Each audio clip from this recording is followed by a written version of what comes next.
What a game of football, एक proper champions league classic मेरे हिसाब से। अगर आप इस सीजन बात करें तो शायद ही कोई गेम्स होंगे जो इससे बेहतर आपको देखने को मिलेंगे। क्वालिटी की अगर हम बात करें over the period of 90 minutes, दोनों ही टीमें बहुत ही बेहतरीन फुटबॉल खेली दोनों ने। और जो 2 गोल स्कोर हुए हैं वो उस चीज का सबूत है कि क्या क्वालिटी पोजेस करती है दोनों ही टीम्स। और एक जो परसेप्शन था मैन सिटी को लेके कि मैन सिटी आएगी और बिल्कुल तबाह कर देगी रियल मैड्रिड को, और वेन रूनी ने भी जैसा ये बोला था कि सिर्फ हराएंगे नहीं, डिस्ट्रॉय कर देंगे। और मैंने ये बोला भी था अपने प्रीव्यू में कि मैं इस चीज से अग्री नहीं करता, क्योंकि हमने देखा है कि रियल मैड्रिड एक अलग टीम बन जाती है जब चैंपियंस लीग खेलने की बात आती है, और स्पेशली जब एक सेमीफाइनल मुकाबले की आप बात कर रहे हैं।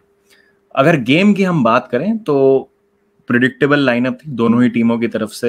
ऐसा कोई सरप्राइज इंक्लूजन नहीं था, या कोई ऐसा प्लेयर नहीं खेल रहा था दोनों तरफ से जो आपको लगे कि यार ये क्यों खेल रहा है या इसकी जगह उसको होना चाहिए था।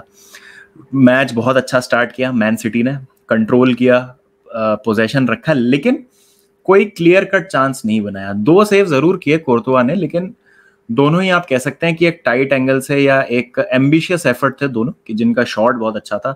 रॉड्री और केविन डी ब्रुयने ने सेव बहुत अच्छा करा दोनों ही शॉट्स को। थीबो कोर्तुआ ने, आप एक्सपेक्ट करते हैं उनसे कि वो उस तरीके की परफॉर्मेंस देंगे, और जब बड़े मैचेस की बात आती है तो स्टेप अप करते हैं, और वही उन्होंने किया। लेकिन against the run of play जिस तरीके से फिर रियल मैड्रिड आती है और एक शानदार फिनिश विनीशियस की, वो दिखाता है कि 0.06 के एक्सजी पे एक गोल स्कोर कर दिया रियल मैड्रिड ने। मतलब आप स्निफ भी नहीं दे सकते, एक मौका भी नहीं दे सकते रियल मैड्रिड को, और वो इस तरीके से जो है उस चीज का फायदा उठा लेते हैं। जिस तरीके से शांत रखा आज बर्नार्डो सिल्वा को, गुंडोगन को, अर्लिंग हालैंड को specially. Rudiger was absolutely brilliant, जिस तरीके से रूडिगर और अलावा दोनों ने शांत रखा हालैंड को। मेरे हिसाब से रूडिगर का आज परफॉर्मेंस बहुत अच्छा था।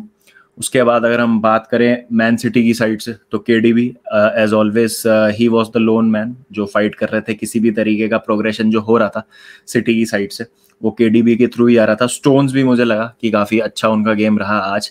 But the man who impressed me the most was कामाविंगा। कामाविंगा का गेम बहुत ही सॉलिड था। अगर आप पहले गोल में देखें जो विनीशियस ने स्कोर किया, उसमें कामाविंगा का बहुत अच्छा कॉन्ट्रीब्यूशन था। जिस तरीके से उन्होंने अपनी लेफ्ट साइड और मैन सिटी की राइट साइड को शांत रखा, बहुत ही ज्यादा काबिल तारीफ वो। और अगर आप मैड्रिड का प्लान देखें तो बहुत ज्यादा क्लियर थे वो, जिस तरफ बॉल जा रही है उधर ओवरलोड्स क्रिएट करने हैं, और डिफेंसिवली किसी भी तरीके की स्पेस नहीं देनी है मैन सिटी को। और आइसोलेट कर दिया उन्होंने अर्लिंग हालैंड को, उनकी सप्लाई काट दी, और उसका रिजल्ट ये होता है कि वो इनफेक्टिव हो गए बहुत ज्यादा। और उसमें जैसा मैंने कहा इंडिविजुअली रूडिगर बहुत इंप्रेसिव थे। एक चांस मिला था हालैंड को जिसमें अलाबा ने स्लाइड टैकल मार के उनको ब्लॉक किया था। तो एक बहुत ही बढ़िया टीम परफॉर्मेंस और एक प्लान के साथ उतरी थी रियल मैड्रिड, जिसको उन्होंने बखूबी एग्जीक्यूट किया। कुछ हाफ चांसेस भी मिले थे जिनको वो ले नहीं पाए। बेंजीमा का एक हेडर आया जो सेव हुआ, एडरसन ने सेव किया उसको। चुआमेनी का एक शॉट था लास्ट में, उसको भी सेव किया एडरसन ने बखूबी।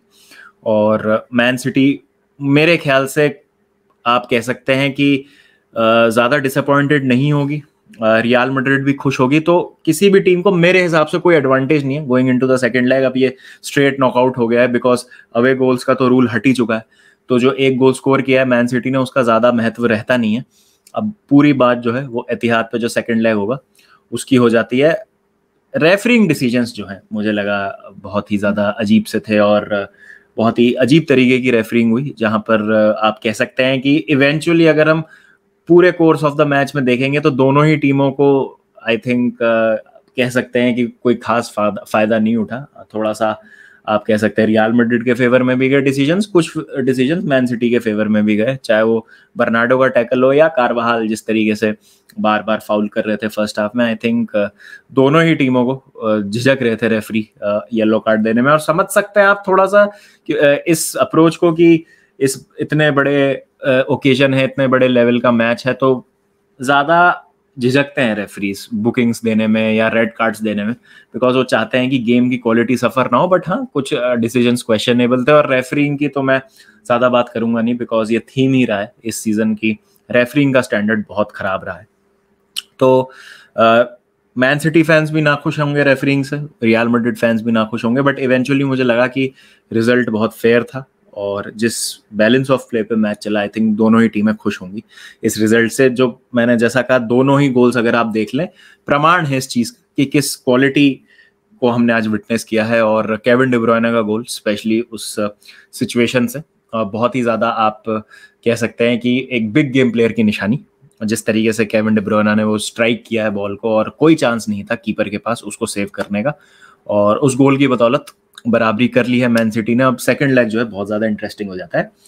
एक जो चीज सामने आई है, बी इन स्पोर्ट ने चेक किया, arson Wenger be in sport पे एक एक्सपर्ट है, तो उन्होंने ये कहा कि जो बर्नार्डो सिल्वा ने जब कंट्रोल किया था साइड लाइन के पास बॉल को मैन सिटी के गोल से जस्ट पहले, तो उसको चेक करना चाहिए था वीआर को, क्योंकि वहां पे शायद बॉल जो है वो आउट ऑफ प्ले हुआ है। और फिर बीन जो ब्रॉडकास्टर्स हैं उन्होंने भी कहा कि उनकी जो 3D टेक्नोलॉजी है उसने कंफर्म किया है कि बॉल एक्चुअली में पार हो गई थी साइड लाइन से, तो शायद वहां पर एक गलती हुई है रेफरी से और वो गोल अलाउ नहीं करना चाहिए था मैन सिटी का। तो ये एक चीज है जो निकल के सामने आई है मैच के बाद, बट देखते हैं इस पे क्या स्टेटमेंट आती है, क्या बातें आती हैं। बट ऑन द होल मैं कहूंगा कि जो एक हाइप थी कि मैन सिटी आके बिल्कुल खत्म कर देगी रियल मैड्रिड को, उस तरीके का कुछ भी हमको देखने को नहीं मिला। एक प्लान था बहुत अच्छा रियल मैड्रिड का जो उन्होंने अच्छे से एग्जीक्यूट किया है और कॉन्फिडेंस लेके आएंगे एतिहाद में। और जैसा मैंने कहा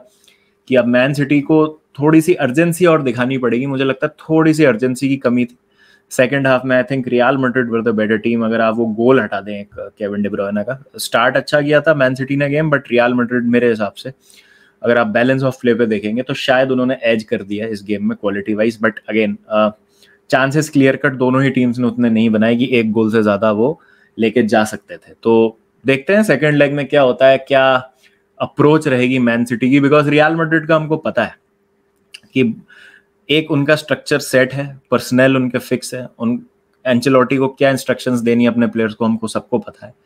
किस तरीके से मैन सिटी अब अप्रोच करेगी सेकंड लेग, क्या हमको फोर्डन या माहरेज देखने को मिलेंगे, क्या हमको सिस्टम में चेंज देखने को मिलेगा, नेथन आके अगर अवेलेबल होते हैं नेक्स्ट लेग के लिए तो उनके आने से क्या फर्क पड़ेगा, ये सारी जो चीजें बहुत ज्यादा डायनेमिक्स चेंज कर देती हैं उस फिक्सचर का। तो देखते हैं क्या होता है। बट मैच बहुत ही ज्यादा मजेदार था। अगर आपने नहीं देखा तो मैं रिकमेंड करूंगा कि आप पूरा रिप्ले देखें 90 मिनट का। आई थिंक आप डिसअपॉइंट नहीं होंगे। अगर आप मतलब फुटबॉल को एज अ न्यूट्रल भी अगर आप फुटबॉल को पसंद करते हैं तो बहुत ही बढ़िया गेम था। And my man of the match will be कामाविंगा। बाकी आपकी क्या राय है, please do let me know in the comment section. आपको किसका परफॉर्मेंस अच्छा लगा, क्या लगता है आपको सेकंड लेग में क्या होगा, and your thoughts in general about this game. आज मिलान डार्बी है, सेकंड जो सेमीफाइनल है उसका फर्स्ट लेग आज है, तो उसका मैं वॉच अलॉन्ग करूंगा रात को, तो आप प्लीज ज्वाइन कीजिएगा और उसके बारे में और इस मैच के बारे में और बात करेंगे। तो मिलते हैं आपसे जल्दी, जब तक ध्यान रखिए अपना, टेक केयर।